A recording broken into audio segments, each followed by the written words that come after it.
Thank you. మొక ఆనంద్ సాగర్ గారు విన్నారు కదా కాలర్ రాము గారి మాట. ముద్రగడ పద్మనాభం మాత్రమే ఈ మొత్తం సంఘటనకి బాధ్యుడు, ఆయన మీద ఖచ్చితంగా కేసు కట్టాలి, కాపు సమాజాన్ని ఇన్వాల్వ్ చేయాల్సిన అవసరం లేదనేది ఆయన అభిప్రాయం. ఏమంటారు సార్? మ్యూట్లో ఉన్నారు ఆనంద్ సాగర్ గారు.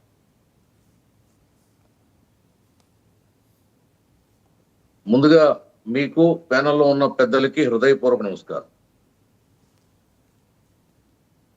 సార్. ఇప్పుడు జలియన్ వాలాబాగ్ సంఘటన దగ్గర నుండి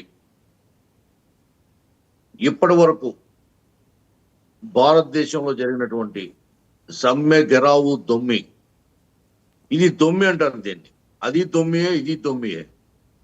ఈ దొమ్మి సంఘటనలో కొన్ని వందలాది మంది వేలాది మంది ప్రజలు సమూహంగా పోయి పాల్గొనేటువంటి సంఘటన. వీటిని తేల్చి ఏ కోర్టులు ఇప్పటి వరకు నాకు తెలిసి నా అనుభవంలో చెప్పలేకపోయినాయి.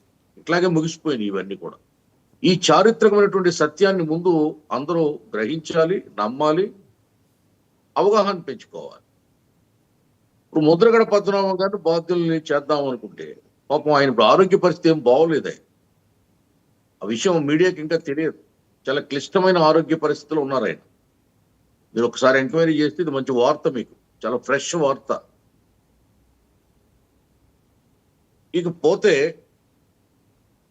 ఇప్పుడు కొత్తగా ఏర్పడినటువంటి కూటమి ప్రభుత్వానికి దీన్ని ఇమీడియట్ గా బయటికి తీసి నిజాలు తేల్చేటువంటి అధికారం ప్రభుత్వం లేదు. మళ్ళీ కోర్టుకి అప్పీల్ చేసుకోమని పీపీకి అధికారం ఇచ్చారు. కోర్టులో మళ్ళీ ఎన్నాళ్ళు జరుగుతుంది ఇది? ఇప్పుడు ప్రభుత్వానికి వచ్చే నష్టమైన అవసరం అయితే 5 ఏళ్ళు పట్టవచ్చు, 10 ఏళ్ళు పట్టవచ్చు. ఇమీడియట్ గా తేలిపోయి ప్రభుత్వానికి ఏదో చెడ్డ జరిగిపోతే, లేకపోతే ఒక సామాజిక వర్గం ప్రభుత్వానికి యాంటీ అవుతుంది అనేది కాదు. చాలా సున్నితమైనటువంటి వ్యవహారం. మీకు తెలియదు ఏం కాదు, తూర్పు పశ్చిమ గోదావరి జిల్లాల్లో ఇటువంటి సంఘటనలు చాలా సున్నితమైనటువంటి సంఘటనలుగా మేము పరిగణిస్తాం. అమలాపురం అల్లర్లో ఉండి, ఈ తుని రైల్వే సంఘటన కానివ్వండి, కొన్ని సామాజిక వర్గాలతో ముడిపడి ఉన్నటువంటి సున్నితమైనటువంటి సునిశ్చితమైనటువంటి వ్యవహారాలు ఇవి. అందుకే ప్రభుత్వం దాన్ని సున్నితంగానే దాన్ని టేకప్ చేసింది. ఆ కోణంలోనే దాని మీద దృష్టి పెట్టింది. అంతేగాని ప్రభుత్వానికి ఐ డూ అగ్రీ సార్, మీరు అన్నమాటతో నేను ఏకీభవిస్తా. దాని మీద దృష్టి పెట్టినప్పుడు క్యాబినెట్లో చర్చించి మాట్లాడి అందరికీ చెప్పడానికి ఏంటంటే ఏం అభ్యంతరం, ఏం మొహమాటాలు వచ్చాయి ప్రభుత్వానికి?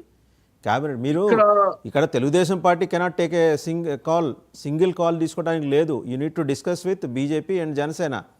ఏ మొహమాటాలు వచ్చాయి, ఎవరు ఇన్స్ట్రక్షన్స్ ఇచ్చారు? కరెక్ట్ మీరు అన్నది ఇదే కదా. చంద్రబాబు నాయుడు గారు మొన్న ఏం చెప్పారు? ఈ జీవో రావడానికి బాధ్యులు ఎవరు? మంత్రులకు కానీ ముఖ్యమంత్రికి కానీ తెలియకుండా, కేబినెట్ చర్చ జరగకుండా జీవో ఎలా వచ్చింది, దీని బాధ్యులు ఎవరో నాకు తేల్చండి అని చెప్పి ముఖ్యమంత్రి గారు సీరియస్ అయిన ఆగ్రహం నోటీసులు లేకుండా జీవో వచ్చిందంటే అలాంటి కీలకమైన అంశంలో జనం నవ్వుతారు సార్. చాలా చాలా చాలా ఇది కరెక్ట్. మీరు అన్న మాట మాత్రం 100% కరెక్ట్. ప్రభుత్వాన్ని నవ్వులు పాలు చేసేటటువంటి విషయం ఇది. నేను ఒప్పుకుంటాను, 100% నేను ఒప్పుకుంటాను. అంటే అందులోకి ప్రభుత్వం 3 బలమైన పార్టీలతో ప్రభుత్వం నడుస్తుంది. డిప్యూటీ చీఫ్ మినిస్టర్కి తెలియదు, హోం మంత్రికి అసలు తెలియదు, ఆవిడకి హోంగార్డులకు తప్పించి మిగిలిన లా అండ్ ఆర్డర్ గురించి ఆవిడకి తెలియదు. మరి ఎవరికి తెలిసి చేశారు? ఎవరి నోటీసులు పెట్టి చేశారు ఈ జీవో ఇచ్చారు? అంటే ప్రభుత్వ కన్సర్న్ మంత్రికి తెలియకుండా, సీఎంకి తెలియకుండా, డిప్యూటీ సీఎంకి తెలియకుండా, ప్రిన్సిపల్ సెక్రటరీలకు తెలియకుండా, చీఫ్ సెక్రటరీకి తెలియకుండా జీవోలు జీఏడీకి వెళ్ళి పాస్ అయ్యి వస్తున్నాయంటే ప్రభుత్వం తరఫున ఆ పార్టీలో ఉన్నందుకు నేను కూడా సిగ్గుపడుతున్నాను. ఈ విషయంలో చాలా సిగ్గుపడుతున్నాను, ఓపెన్ గా చెప్తున్నాను. దీన్ని బాబు గారు సీరియస్ గా తీసుకోవాలి. ఇటువంటి తప్పిదాలు పునరావృతం కాకూడదు. మీరు పట్టు బిగించండి సార్ ప్రభుత్వం మీద, అధికారుల మీద.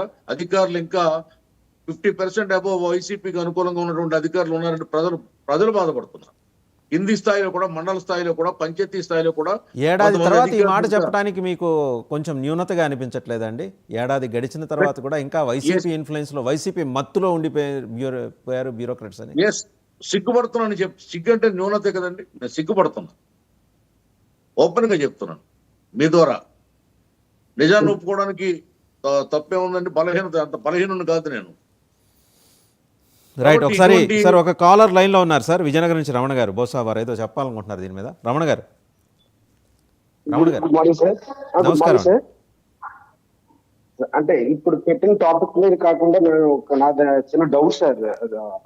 అంటే ఈ గవర్నమెంట్ ఉన్నా కూడా పథకాల కోసము, సంక్షేమ కోసమే కాకుండా ఏం చెయ్యాలి అనే ఒక అంటే ముఖ్యమంత్రి గారు లేకుంటే డిసిఎం గారు కాకుండా మిగతా ఎమ్మెల్యేలు ఎందుకు ఆలోచించట్లేదు చిన్న సార్ అంటే మనకి 164 మంది ఎమ్మెల్యేలు ఉన్నప్పుడు ఆ మంత్రి పదవిని కేటాయించారు కదా అలా కాకుండా నా తరపు నుంచి నేను ఆలోచిస్తే ఏంటంటే 13 జిల్లాలు ఉన్నాయి 13 జిల్లాలకి 10 మందిని చొప్పున పడేస్తే ఎమ్మెల్యేలని 134 మంది అవుతారు సార్ 130 మంది అవుతారు ఇంకా 30 మంది ఖాళీగానే ఉంటారు ఆ 10 మంది కూడా ఆ కాన్సెంట్రేషన్ ఆ జిల్లాలో ఎన్ని కాన్సెంట్రేషన్ ఉన్నాయో అంత అన్ని విలేజ్లు రోజుకి అంటే ఒక 1 వీక్ లో ఒక 5 తిరిగిన 5 ఇయర్స్ లో మొత్తం ఎన్ని సమస్యలు ఉన్నాయో కూడా చెప్పగలరు అంటే ఆ సమస్యలు చెప్పి ఎవరైతే మిగిలిన వారు ఉంటారో వాళ్ళకి